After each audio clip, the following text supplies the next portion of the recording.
Selamat pagi. Tidak disangka sudah 1 bulan lagi ya.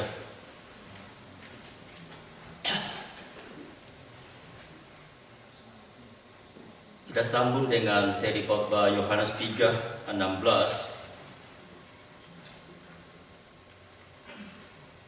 Ya, bulan lalu saya bilang ini satu ayat yang dihafal oleh seluruh dunia, gereja-gereja bangsa apapun dengan bahasa pun, dan menjadi inti atau hati daripada Alkitab. Satu ayat bisa dikhotbahkan 13 kali. Tidak main-main pengkhotbahnya ini. Ini hari kita akan lihat saja nomor 1 kata for. Tema bahasa Inggris sebenarnya the greatest reason. Saya terjemahkan pakai alasan yang terutama. Sebenarnya alasan yang terbesar, tapi berapa besar ya nanti kalian tanya. Jadi alasan yang terutama tema kita hari ini. Jadi hanya kita perhatikan satu kata dalam bahasa Inggris diterjemahkan kata for.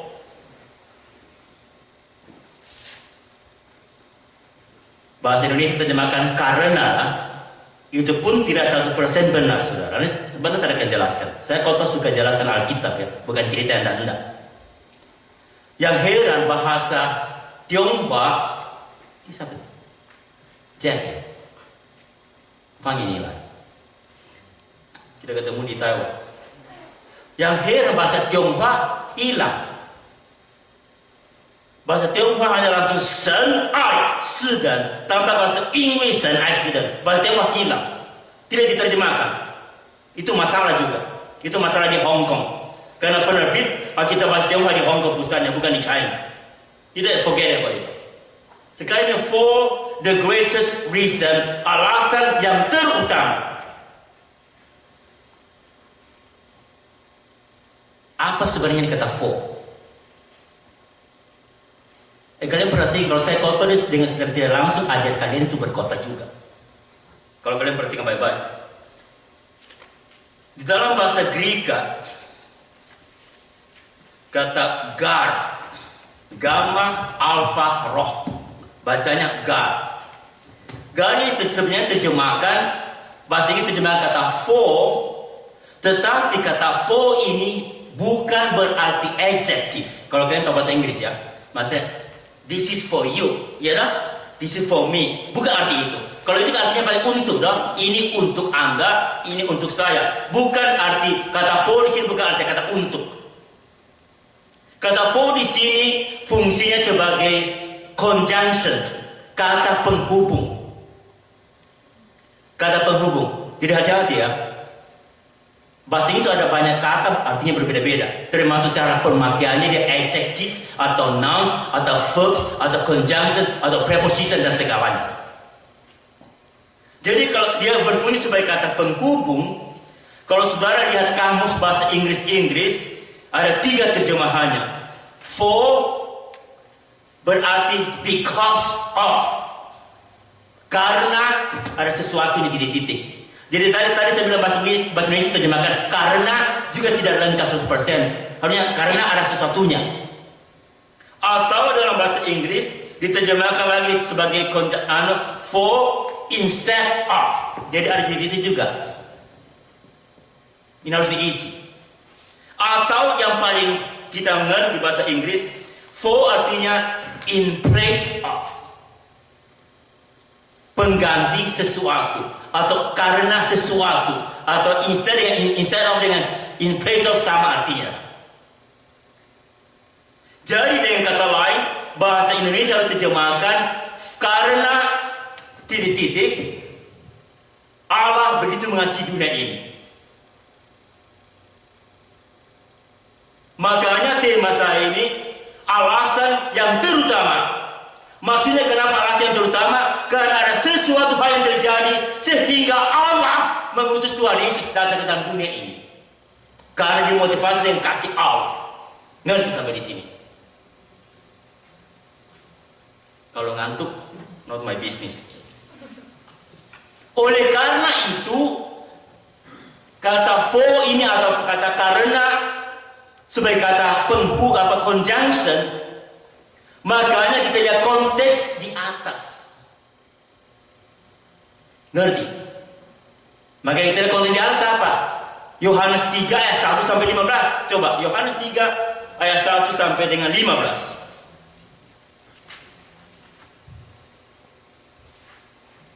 Saya bacakan ya. Ada seorang Farisi yang bernama Nikodemus, seorang pemimpin agama Yahudi. Ia datang pada waktu malam kepada Yesus dan berkata, "Rabi, kami tahu bahwa engkau datang sebagai guru yang diutus Allah. Sebab tidak ada seorang pun yang dapat mengadakan tanda-tanda yang engkau adakan itu jika Allah tidak menyertainya." Ayat yang ketiga, Yesus menjawab, katanya, "Aku berkata kepadamu, sesungguhnya jika seorang tidak dilahirkan kembali, ia tidak dapat melihat kerajaan Allah." Ayat yang keempat, kata Nikodemus kepadanya, "Bagaimanakah mungkin seorang dilahirkan kalau ia sudah tua?" Jadi Nikodemus sudah usia tua ya. Lebih tua dari saya. Bisa ditahukan dari ayat kita nanti. "Dapatkah ia masuk kembali ke dalam rahim ibunya dan dilahirkan lagi?" Jawab Yesus, "Aku berkata kepadamu, sesungguhnya jika seorang tidak dilahirkan dari air dan roh, ia tidak dapat masuk ke dalam kerajaan Allah. Apa yang dilahirkan dari daging adalah daging, dan apa yang dilahirkan dari roh adalah roh. Janganlah engkau heran karena aku berkata kepadamu, kamu harus dilahirkan kembali. You must be born again." Nikodemus masih dengar, dia jawab lagi, angin bertiup kemana ia mau, dan engkau mendengar bunyinya, tetapi engkau tidak tahu dari mana ia datang atau kemana ia pergi. Demikian halnya dengan tiap-tiap orang yang lahir dari roh. Nikodemus menjawab, katanya, "Bagaimanakah mungkin hal itu terjadi?" Jawab Yesus, "Engkau adalah pengajar Israel, dan engkau tidak mengerti hal-hal itu. Aku berkata kepadamu, sesungguhnya kami berkata-kata tentang apa yang kami ketahui, dan kami bersaksi tentang apa yang kami lihat, tetapi kamu tidak menerima kesaksian kami. Kamu tidak percaya waktu aku berkata-kata dengan kamu tentang hal-hal duniawi. Bagaimana kamu akan percaya kalau aku berkata-kata dengan kamu tentang hal-hal surgawi?" Ayat yang ke-13, "Tidak ada seorang pun yang telah naik ke surga selain daripada Dia," itu Tuhan sendiri lah, tunjukkan diri sendiri, "yang telah turun dari surga, yaitu Anak Manusia. Dan sama seperti Musa meninggikan ular di padang gurun, demikian juga Anak Manusia harus ditinggikan, supaya setiap orang yang percaya kepadanya beroleh hidup yang kekal." Baru ayat yang ke-16 ini, "Karena begitu besar kasih Allah akan dunia ini, sehingga ia mengaruniakan anaknya yang tunggal, supaya setiap orang yang percaya kepadanya tidak binasa, melainkan beroleh hidup yang kekal."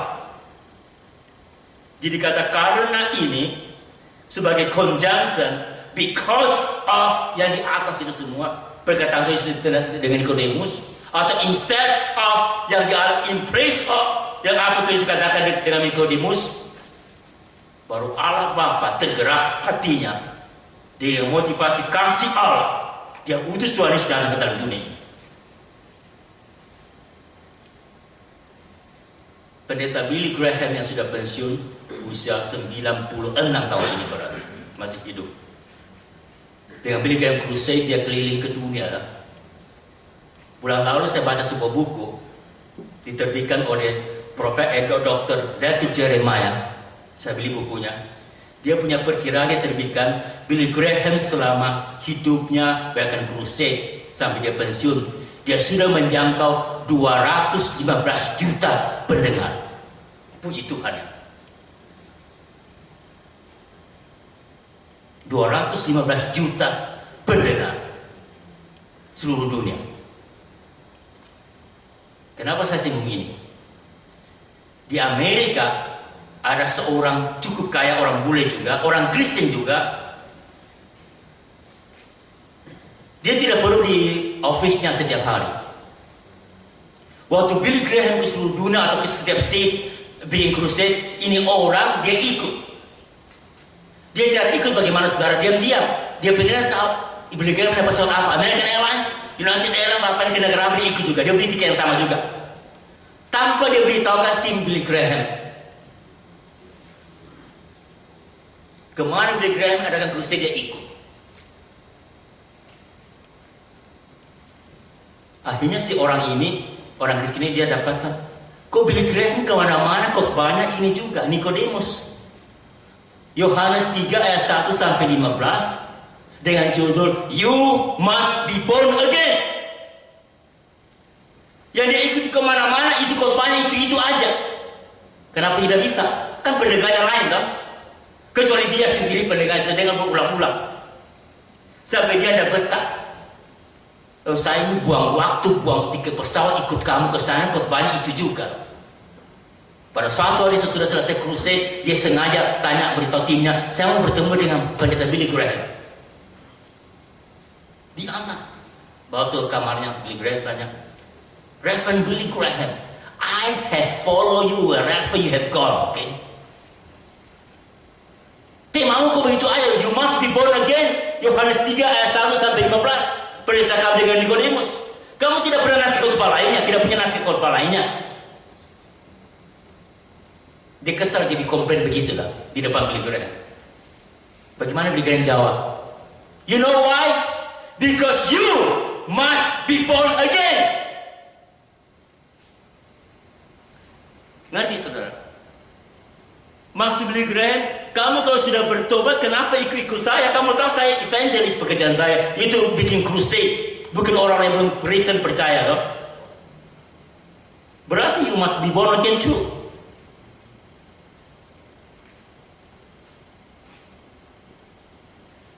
Karena sesuatu baru Allah mengasihi dunia ini.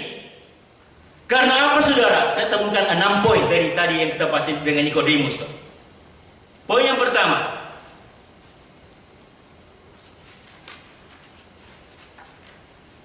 coba kita perhatikan soal Nikodemus. Coba kita ambil dari Yohanes 19 ayat 38 dan 39 yang bersangkutan dengan Nikodemus.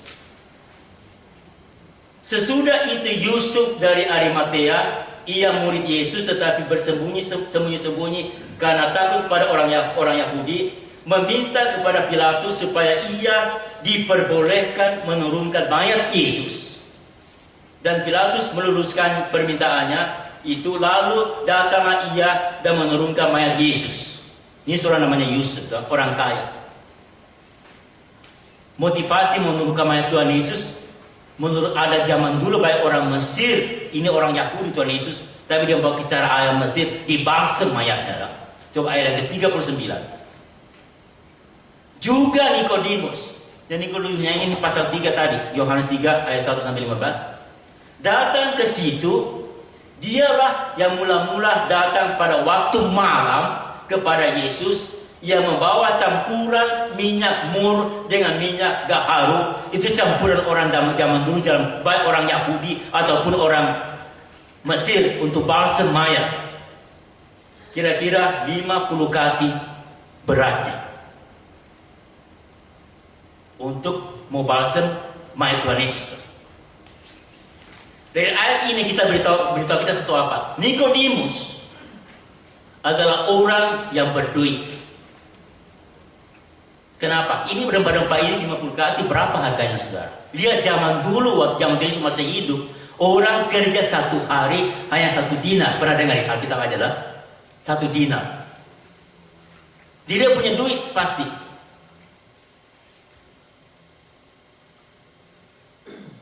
Dia rela sumbangkan untuk balsam mayat Tuhan Yesus bersama-sama dengan tadi itu Yusuf dari Arimatea. Dari poin ini beritahu kita apa? Kekayaan, keuangan tidak bisa membawa kita ke surga.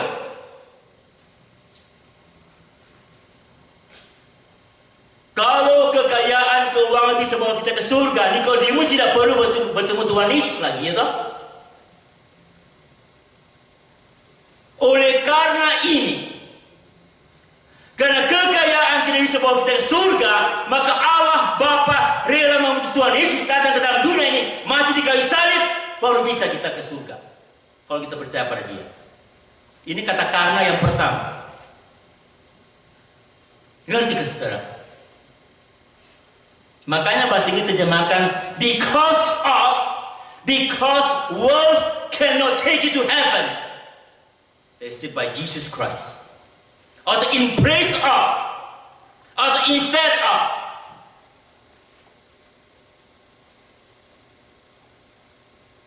Karena apa saudara? Makanya tema saya alasan yang terbesar. Alasan pertama karena kekayaan, harta atau keuangan tidak bisa bawa kita ke surga. Yang kedua, kita kembali lagi ke Nikodemus. Kembali ke Yohanes pasal 31 sampai dengan 15 tadi.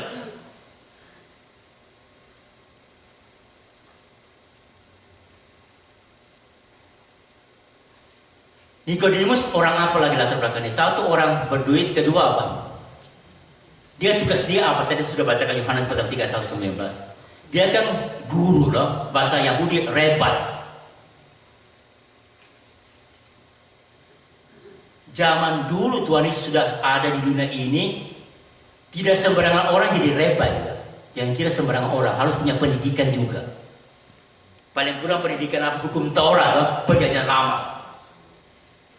Jadi kesimpulan kedua, Nikodemus adalah orang yang berpendidikan tinggi.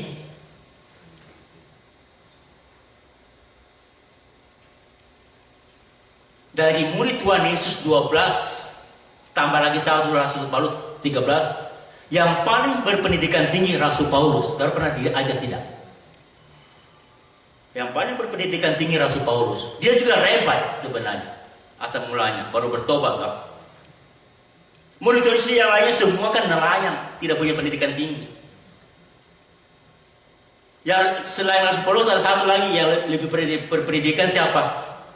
Matius, pemungut cukai, IAS untuk zaman Romawi.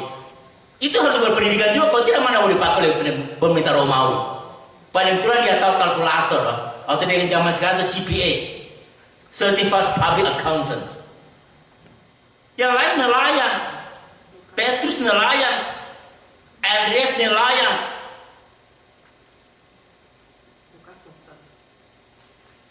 Lukas dokter, tapi Lukas bukan murid Tuhan Yesus yang itu inti 13. Lain lagi. Kalau pendidikan tinggi bisa menyelamatkan kita, Nikodemus tidak perlu cari Tuhan Yesus. Karena itu, bahasa Inggris terima, karena pendidikan tidak bisa bawa kita ke surga, maka Allah mengutus Tuhan Yesus datang dalam dunia ini, mati di kayu salib, dimotivasi dengan kasih Allah.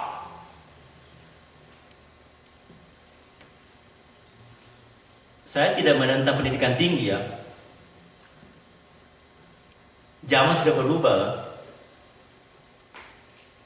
Zaman sudah berubah. Saya juga tidak pandang enteng hamba Tuhan yang dulu-dulu. Zaman dulu banyak hamba Tuhan tidak sekolah teologi ya, kalangan gereja Tionghoa. Sini ada satu saksi ya, dia orang Taiwan. Tapi zaman sekarang sudah berubah. Sudah berubah.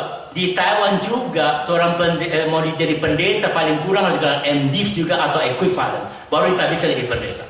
Zaman dulu terserah. Asal tahu baca Alkitab, tahu khotbah juga sudah jadi pendeta ya. Saya kira Indonesia juga begitu dulu ya. Zaman sudah berubah. Bukan pendidikan tidak penting. Penting, karena zaman sudah berubah. Sekarang zaman apa? Bukan zaman Orla. Soekarno sudah tidak ada. Bukan juga zaman Orde Baru. Soeharto sudah tidak ada. Zaman high tech. Ya kan? Ini high tech kok. High technology. Rupanya seluruh dunia. Kurang lebih 9 tahun lalu saya tinggalkan Taiwan, tidak ada ini PowerPoint. Tahun lalu saya pergi sana khotbah, ketemu mereka ini berdua. Gereja Chinese juga sana pakai PowerPoint, makanya saya sekarang harus beli ini untuk dipakai nanti juga lah. Karena high tech. Tapi ingat, pendidikan tidak bawa kita ke surga nanti. Yang ketiga, karena apa saudara? Coba Yohanes 3 ayat 1 sekarang. Adalah seorang Farisi yang bernama Nikodemus, seorang pemimpin agama Yahudi. Jadi dia bukan rakyat Yahudi yang biasa, bukan kaum awam agama Yahudi biasa. Dia rebel, pemimpin dengan golongan apa? Farisi. Di Alkitab ada zaman Tuhan Yesus ada beberapa macam orang sama-sama Yahudi. Farisi, Saduki, ada lagi apa? Itu adalah latar belakangnya, saudara. Di antara mereka itu orang Farisi dengan Saduki tidak kompak. Ada pandangan yang berbeda soal satu buku ayat perjanjian lama kan hukum Taurat. Jadi kesimpulan kita di apa, saudara? Dia adalah orang, bukan saja orang biasa, penjaga biasa. Dia adalah anggota Jewish Sanhedrin. Jewish Sanhedrin itu apa, saudara? Seperti zaman sekarang itu Supreme Court.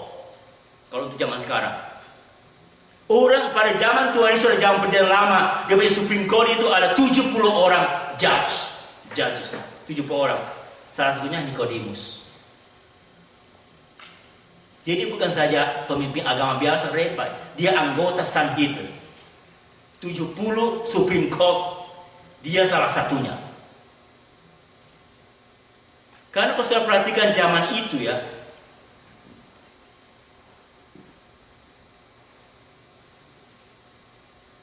siapa yang berkuasa zaman itu? Sejak perjanjian lama sampai zaman Tuhan Yesus lahir, ida raja kalau ada raja, atau nabi yang jadi raja, ya toh?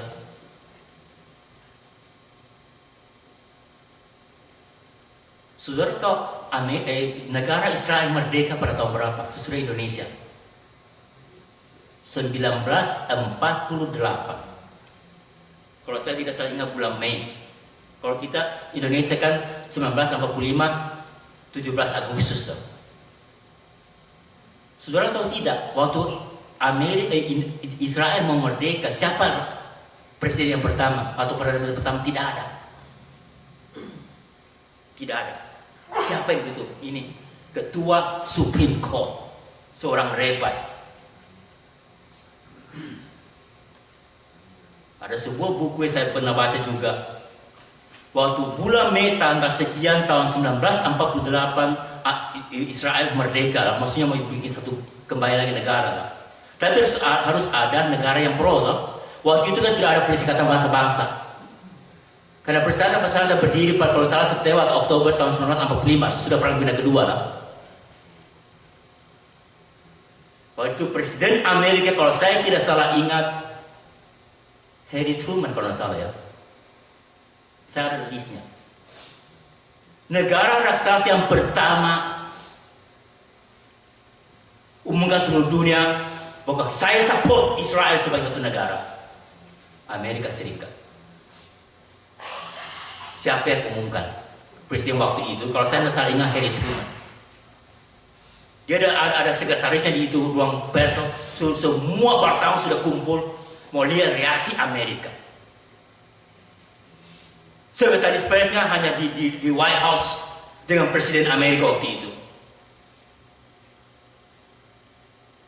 Jadi ini Presiden Amerika waktu dia lagi goncang, mau pro atau kontra. Yuk kalau pro, orang Arab bisa protes juga. Dan waktu itu kan orang Arab juga tetap kontrol minyak. Amerika butuh minyak juga. Akhirnya dia beritahu sekretari press umumkan di dunia, United States stand behind the Jewish people. Diumumkan. Dia keluarkan, umumkan wartawan. So diumumkan di White House, teleponnya berbunyi. Siapa interlokal? Ketua rebel. Saya ada namanya, tidak bawa datang. Sudah tua tuh, pasti usia 70-an. Mereka orang yang bekerja tahu bahasa Inggris dari dulu lah. Sama dengan orang Filipina. Dia telepon Presiden Amerika, angkat telepon, nangis. Seorang presiden negara raksasa menangis. Kenapa? Ini rebel langsung bilang, selain terima kasih kamu support kita. Baik, kalimat kedua, karena Allah Yehova sudah determine kamu yang akan jadi presiden untuk membangkitkan kita di Jewish country. Dia bisa tergerak itu Presiden Amerika. Nikodemus, ini bukan zaman Tuhan Nikodemus. Jadi Nikodemus peranan penting, saudara, yaitu Sanhedrin. Di waktu itu kan negara Israel negara presiden, siapa jadi kepala negara? Ketua Sanhedrin. Dari sini beritahukan apa kita? Kedudukan tidak akan menyelamatkan kita juga. Kedudukan berapa tinggi pun kamu harus percaya pada Tuhan Yesus untuk ke surga. Karena inilah Allah mengutus Tuhan Yesus datang ke dalam dunia. Kalau kedudukan tinggi bisa bawa kita ke surga, Tuhan Yesus tidak perlu datang ke dalam dunia ini. Yang berikutnya, karena apa, saudara? Kembali ke Nikodemus. Coba pasal ayat 2. Ia datang pada waktu malam kepada Yesus dan berkata, kenapa datang waktu malam, saudara? Gengsi toh. Setiap orang punya gengsi toh. Dia kan kepala itu rabbi orang Yahudi dan anggota itu Supreme Court-nya Yahudi 70 judge. Dia datang pagi-pagi cari Yesus pada orang ikut nanti toh. Ngapain kamu berikan Tuhan Yesus? Makanya dia tetap malam-malam. Dan rabbi dia panggil, rabbi kami tahu bahwa engkau seterusnya itu. Dari sini beritahu kita kenapa, saudara? Ayat yang kedua sini, Nikodemus salah satu kualifikasi untuk jadi ini anggota Sanhedrin harus orang yang good ethical life. Zaman sekarang juga mau jadi calon presiden Amerika, anggota Kongres Amerika, anggota Senator akan di screening oleh Kongres toh. Oh, tidak mau disyarat kamu jadi calon presiden karena ada skandal atau apa. Harus ada clear record. Dia orang berbuatan baik, moral baik, apalagi dia rabbi yang menjunjung tinggi di Old Testament hukum Taurat.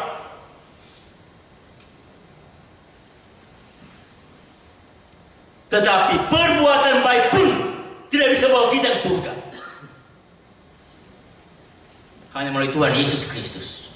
Mana ayatnya? Coba Efesus pasal yang kedua. Efesus pasal 2 ayat 8 dan 9. Sebab karena kasih karunia kamu diselamatkan oleh iman, itu bukan hasil usahamu, bukan hasil perbuatan baik kamu, tetapi pemberian Allah. Ayat yang ke-9, itu bukan hasil pekerjaanmu, hasil pekerjaan baikmu. Jangan ada orang yang memegahkan diri. Ayat ini merupakan salah satu perbedaan besar antara agama Islam dengan agama Kristen. Kita tahu asal dari Indonesia loh. Orang Islam kalau bulan Ramadan kan harus berpuasa 30 hari ya, untuk apa? Menebus dosa. Salah satu fungsinya lah. Kita tidak. Dosa kita diampuni bukan karena perbuatan baik, semata-mata karena kasih karunia Tuhan. Kalau gara-gara perbuatan baik, Nikodemus tidak perlu pergi cari Tuhan Yesus. Dia perbuatan baik, dia tidak pernah memperkosa, mencuri atau membunuh atau merampok dan segalanya. Karena itulah Allah mengasihi dunia ini, mengutus Tuhan Yesus dalam dunia ini. Yang berikutnya, yang kelima, karena apa? Tentang kemarin Nikodemus, dia pemimpin agama Yahudi. Jadi agama pun tidak bisa menyelamatkan kita. Kalau karena agama bisa menyelamatkan kita, Nikodemus tidak perlu pergi bertemu Tuhan Yesus dengan malam-malam hari lagi, sembunyi-sembunyi lagi pergi ketemu Tuhan Yesus.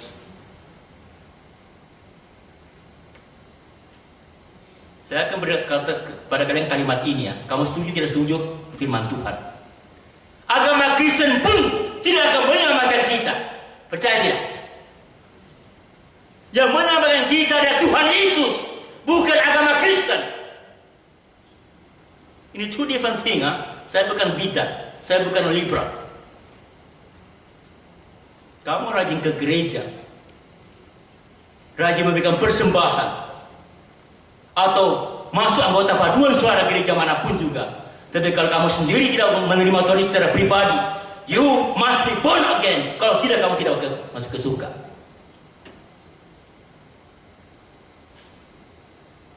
Billy Graham juga begitu. Dia punya anggota paduan suara berapa banyak orang? Banyak. Dia pernah juga khotbah singgung ini, you must be born again. Kamu meskipun di sini masuk tim paduan suara saya punya crusade, you must be born again.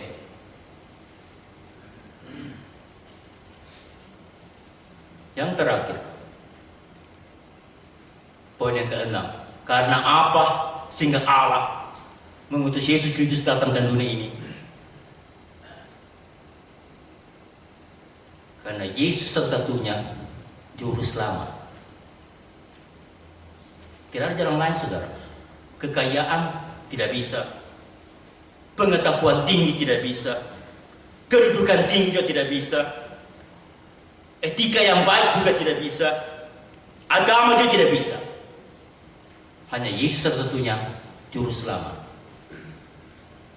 Yohanes 14 ayat 6, ayat pemimpin kita berkata apa? Kata ini perkataan dari selang, saudara. Akulah jalan, kebenaran, dan hidup. Tidak ada seorang pun yang datang kepada Bapa di surga kalau tidak melalui aku. Saudara, kalau itu bertanya, ada orang bertanya sama saya, kalau begitu Tuhan Yesus egois ya?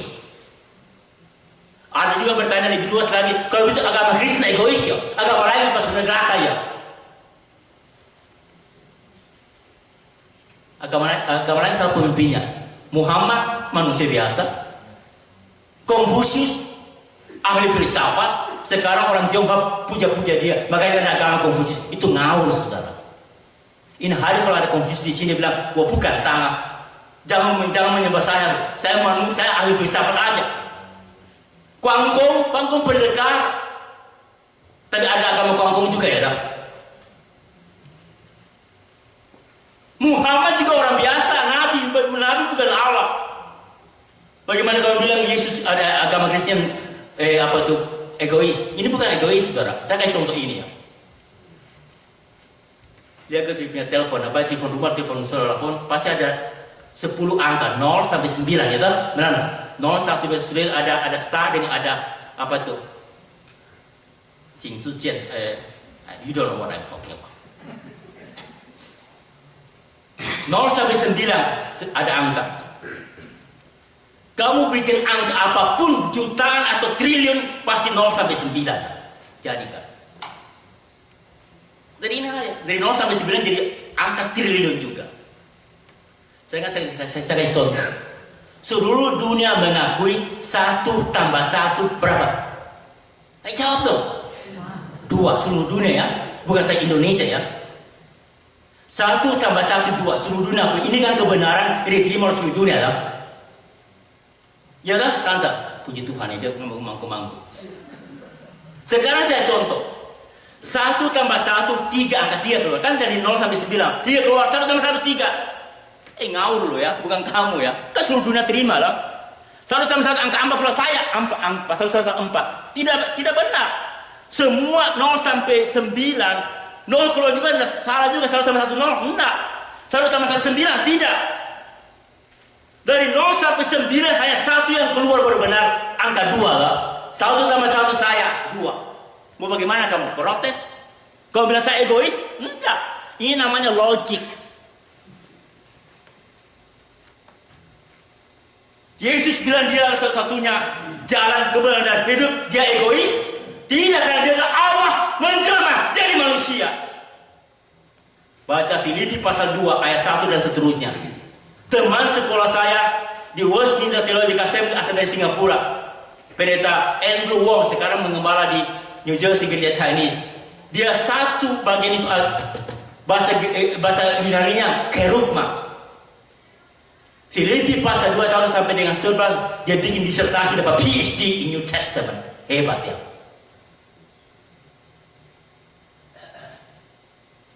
Bagaimana kau bilang Yesus egois?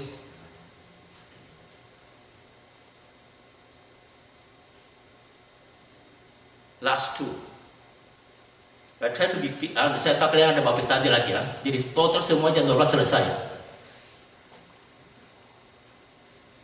Kisah Rasul pasal 4 ayat 12. Yang tulis ini siapa? Lukas. Dokter Lukas yang tulis. Dan keselamatan tidak ada di dalam siapapun juga selain di dalam Dia, itu Yesus. Sebab di bawah kolong langit ini, di bawah cakrawala ini, tidak ada nama lain yang diberikan kepada manusia yang olehnya kita dapat diselamatkan. Ini egois? No, He's the only way.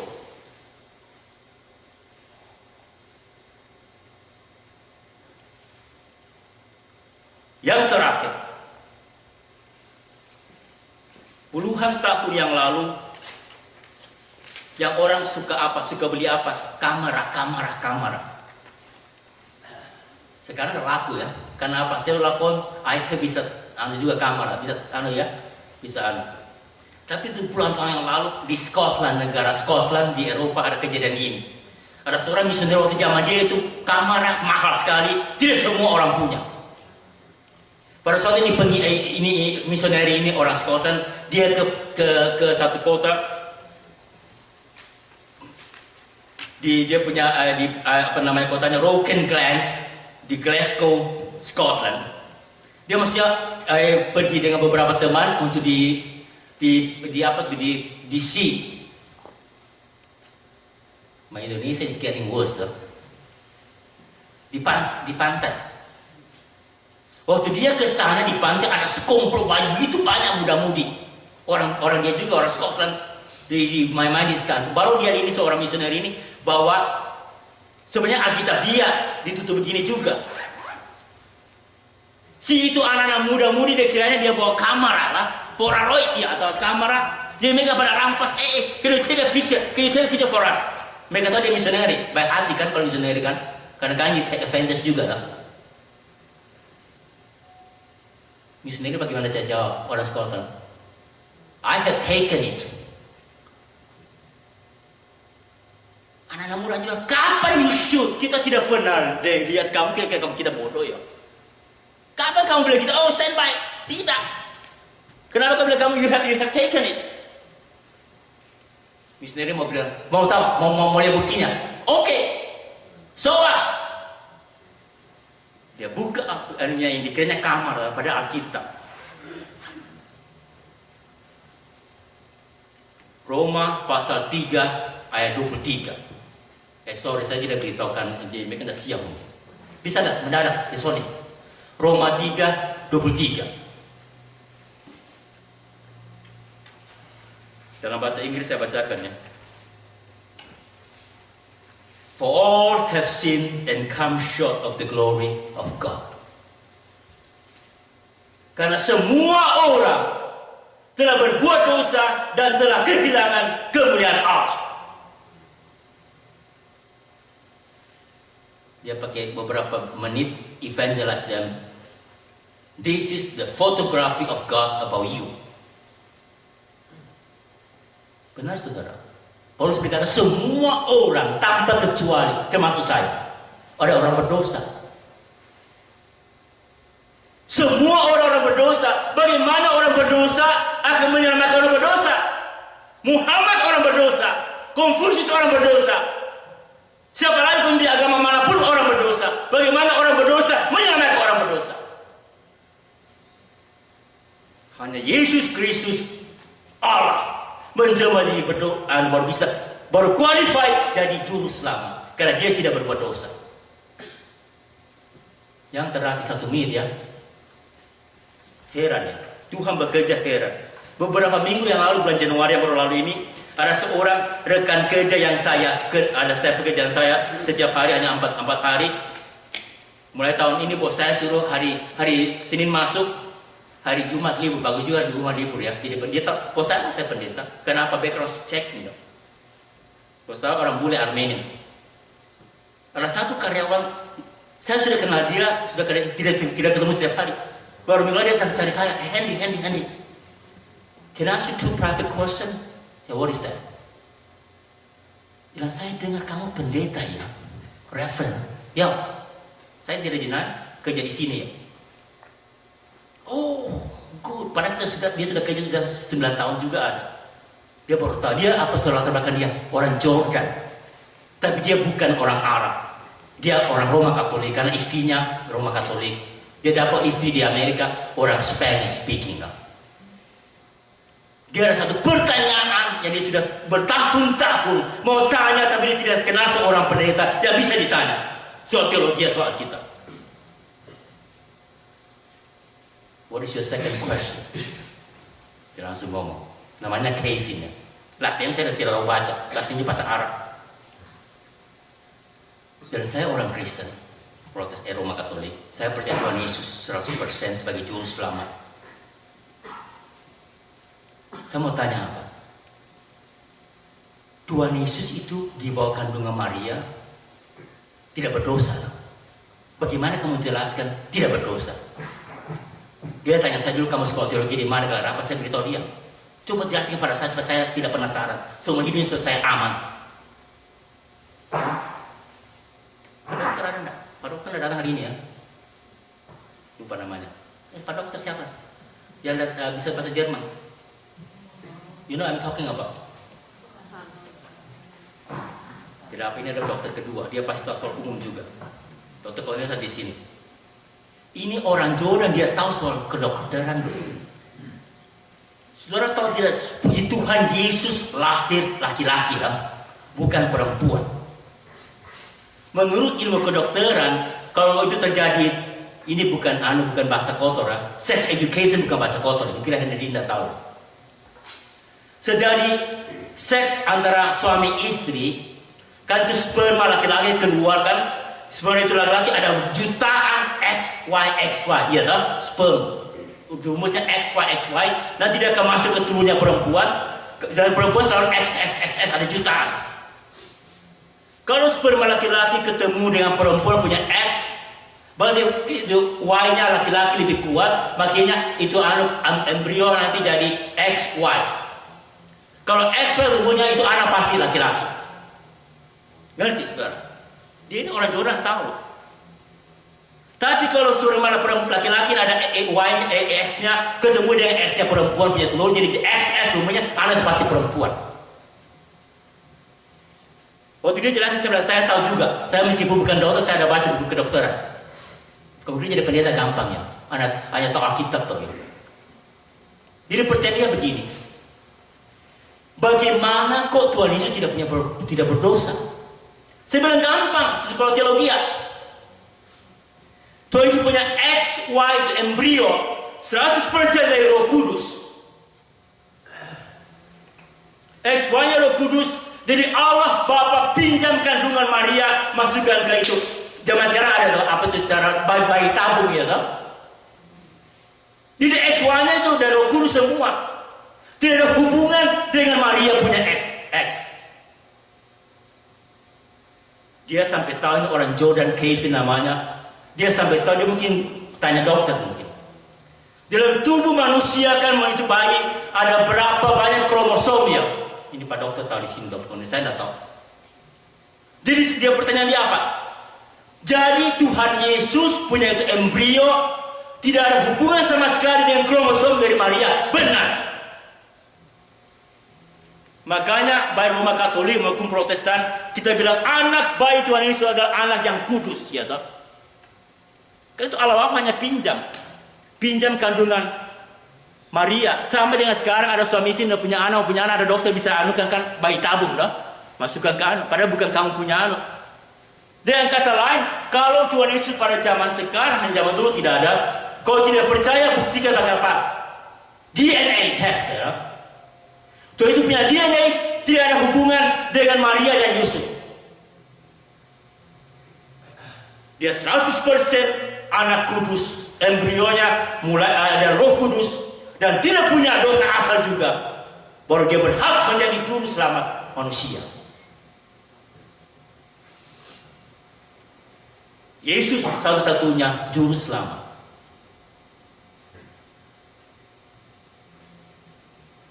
Dia baru ngerti. Puji Tuhan saya bisa kasih dia iman yang kuat. The rest of your life, Kevin. Saya juga beritahu dia, saya kerja 2 tahun kalau paling lama akan saya goodbye di Amerika. Pada kurang dia bilang terima kasih, saya save. Don't leave Christianity, don't leave Jesus. He's the only savior. Kalau Tuhan Yesus ada dosa dasar, kalau Tuhan Yesus ada dosa dasar, bagaimana dia selamatkan orang berdosa? Tidak mungkin. Jesus is the only savior.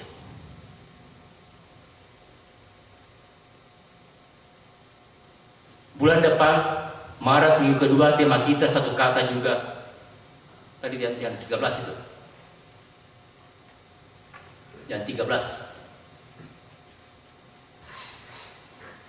Tema minggu depan ini Allah. Satu kata dengan tema The Greatest Love. Saya akan terjemahkan dalam pengasih yang teragung. Kasih kalian homework kan? 1 bulan ya homeworknya. Dari mana kan saya dapat poin-poinnya nanti? Satu kata. Tadi kalau ini hari kan poinnya dari atas lah.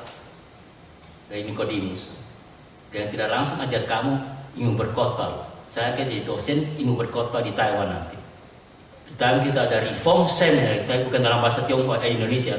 Namanya 改革中神学院 di Nanjing Tonglu di 4段. Maksud saya jadi staf pengajaran di sana. Mari kita masuk dalam doa.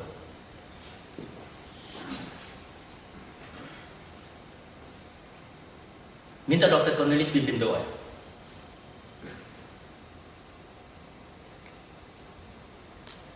Ya Tuhan Allah Bapa kami dalam surga, terima kasih atas kesempatan untuk mendengar firman Tuhan dengan jelas. Ya Tuhan,